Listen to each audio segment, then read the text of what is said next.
Immediately establishing central influence, this pawn thrust opens lines for bishops and prepares for rapid development. Establishing central control immediately contests white's ambition, promising a balanced and solid game ahead. Challenging the center immediately, this pawn thrust escalates the struggle for central influence and opens lines for rapid development and potential tactical skirmishes. Solidifying the center with that pawn allows black to prepare a flexible development, potentially leading to a symmetrical pawn structure. Shattering the central pawn chain, white immediately challenges black's structural integrity. Recapturing the pawn establishes a symmetrical pawn structure, immediately creating a central outpost for your knights and opening the way for development. Developing the bishop actively targets the queen side, preparing for a potential pawn push or piece maneuver by exerting early pressure. Developing the knight to a central square supports pawn advances and prepares for potential king's side action. Solidifying the center and preparing development, white sacrifices a tempo for a more robust pawn structure, potentially leading to a strategic maneuvering battle. Developing the bishop to attack the d4 pawn immediately creates central tension and demands white's careful response. Instantly creating a pin, white's bishop aims to disrupt black's queenside development and potentially fork pieces if black plays carelessly with their knight or queen. Solidifying the center and preparing to contest the dark squares, e6 now gracefully integrates the remaining kingside pawn. This unassuming development, however, subtly reroutes the bishop's potential defensive duties, hinting at future maneuvering for more active involvement. Developing the knight to c3 solidifies white's central pawn structure, reinforcing the d4 pawn and preparing potential further pawn pushes, while also offering increased defensive capabilities for the queen's side. Preparing to reinforce the central pawn structure, this knight subtly shifts its focus, aiming to bolster the d5 pawn and prepare for potential castling. Anchoring the rook on the open column now asserts formidable pressure along the c-file, preparing to exploit any weaknesses black might create there as the game progresses. Challenging the bishop's influence on the queen side, this move aims to gain queenside space and potentially unseat the active white bishop, though it slightly weakens the queenside pawn structure and could invite further queenside expansion from white. Safeguarding the bishop on b5 is paramount. Its retreat allows for a flexible development, preparing to connect rooks and potentially reinforce the center with f3 later. Unlocking the king's side defenses prematurely can be a dangerous gamble, exposing the king's sanctuary to potential pawn storms and simplifying white's attacking avenues by creating a permanent weakness on the e6 square. Unleashing a pawn storm on the king side, white aggressively probes black's defenses, aiming to cramp their space and potentially expose the monarch. This energetic push seeks to gain a decisive spatial advantage, forcing black to react defensively and perhaps creating weaknesses in their pawn structure. Seeking safety and preparation for central pawn breaks, black retreats the bishop to a more passive, yet protected, square, anticipating potential tactical skirmishes on the king side. Developing the knight to f3 addresses white's central control and prepares for castling, a crucial step in safeguarding the king while simultaneously pressuring black's pawn structure. A strategic repositioning, the bishop retreats to a more passive diagonal, relinquishing the active e5 square and implicitly accepting white's growing queenside space advantage as the g-pawn continues its advance. Developing the bishop to its final square offers a clear view of the d5 pawn and prepares for potential king's side pawn advances, aiming to create dynamic play on that flank. Unleashing a pawn storm on the king side, black aims to shatter white's harmonious development and expose the monarch. This aggressive pawn thrust, h5, immediately challenges the spatial advantage white has cultivated with g4 and bg3, seeking to create weaknesses and open lines for black's pieces. It's a daring gamble, potentially leaving the black king somewhat exposed if white can effectively counterattack, but it's also a decisive attempt to seize the initiative and disrupt white's positional grip. The game transitions from a slow positional buildup into a sharper, more dynamic struggle. Unleashing a pawn storm on the king side, White aggressively challenges the bishop's outpost and seeks to shatter black's pawn shield, aiming for open lines and potential mating threats against the king. A bold repositioning that aims to challenge the bishop's influence and create opportunities on the kingside, though it potentially leaves the knight slightly exposed to central advances. Initiating a pawn chain break to disrupt black's central pawn structure and seize an open file presents a dynamic challenge, potentially exposing the enemy king or forcing black into awkward defensive maneuvers. Black boldly pushes the pawn, creating immediate structural imbalance and a potential pathway for the king's defenders to escape the encroaching white pieces. This aggressive pawn advance, while seemingly reckless, aims to disrupt white's harmony and force a reaction, potentially creating new avenues for counterplay on the queen side or a timely king escape through the newly opened diagonal. Unleashing a pawn avalanche, white sacrifices material to tear open the kingside, creating a dangerous storm of open lines aimed directly at black's monarch, hoping to exploit the sudden positional chaos.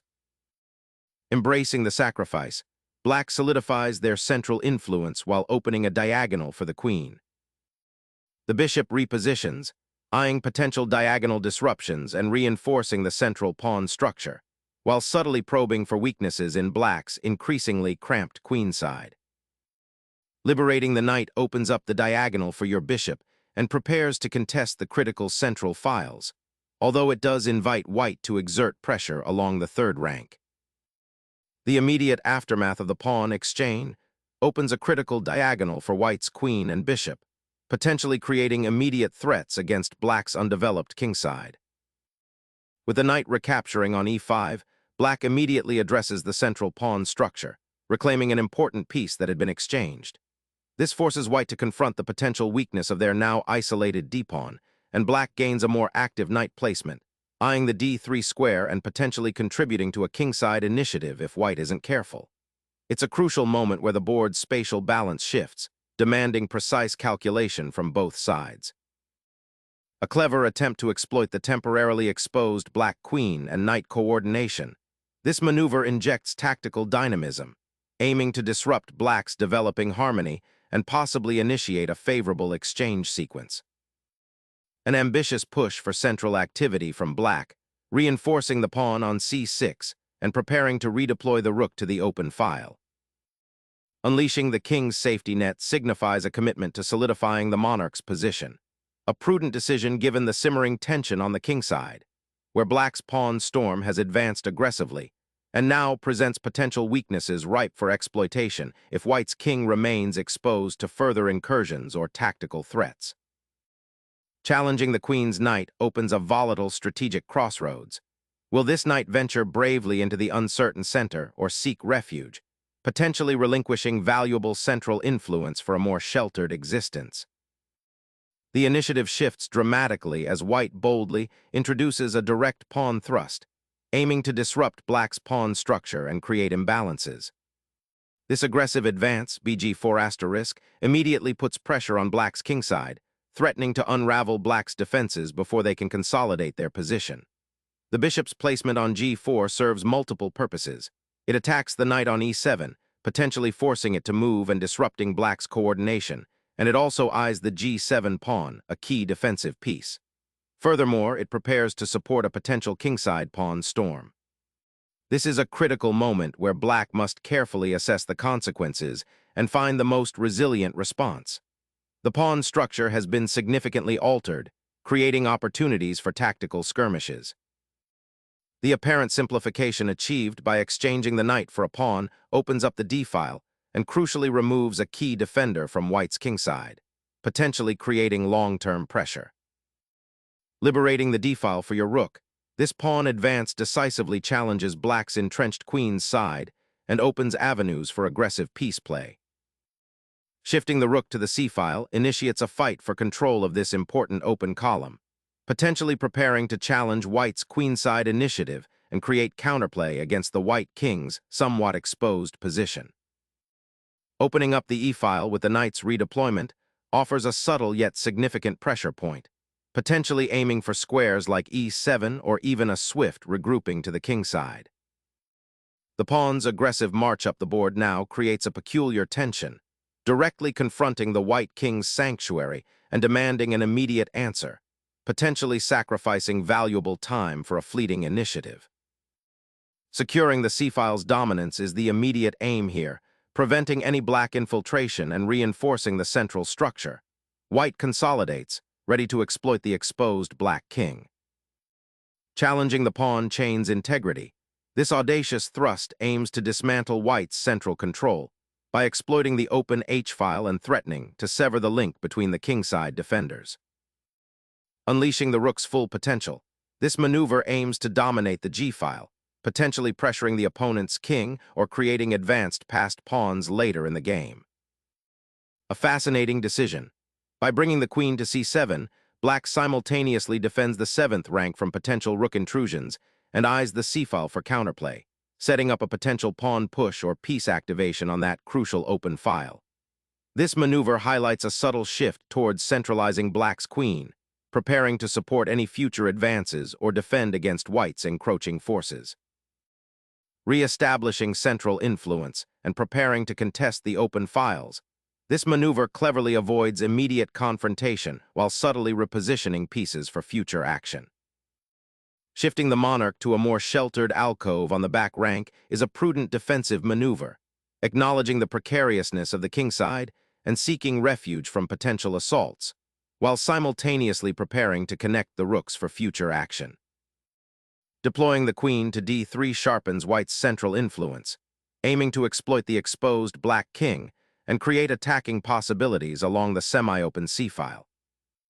Unleashing a dramatic central pawn push, this thrust aims to shatter the pawn chain and open lines, potentially destabilizing white's king position in the process, although it also creates immediate tactical possibilities and potential weaknesses on the queen side should white react aggressively. A delightful check that forces black's king into a cramped corner, sacrificing some material for immediate tactical advantage. Challenging the queen's newfound dominance, this pawn push ignites a critical struggle for central influence and opens avenues for counterplay. Simplifying the position through this exchange, white aims to alleviate the pressure on the kingside and transition towards an endgame where the extra pawn might become a deciding factor. The immediate consequence is the removal of a key attacking piece from black's arsenal, forcing a reevaluation of their offensive plans.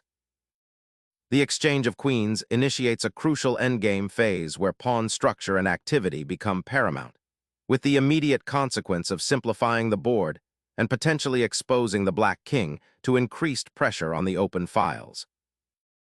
The bishop's capture finally resolves the dramatic tension built on the kingside, opening a clear path to harass the black monarch. Liberating the queen's pawn with this capture immediately opens the d-file, presenting a direct pathway for the rook to become active and potentially disrupt white's coordination.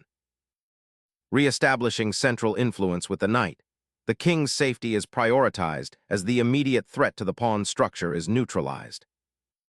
The repositioning of the rook to h6 initiates a fascinating endgame transition, aiming to activate it on the now open file and potentially target white's vulnerable kingside pawns, all while preparing for a potential pawn race if white attempts to advance their own. Repositioning the bishop to its more natural diagonal opens up potential discoveries and prepares for a stronger central pawn push.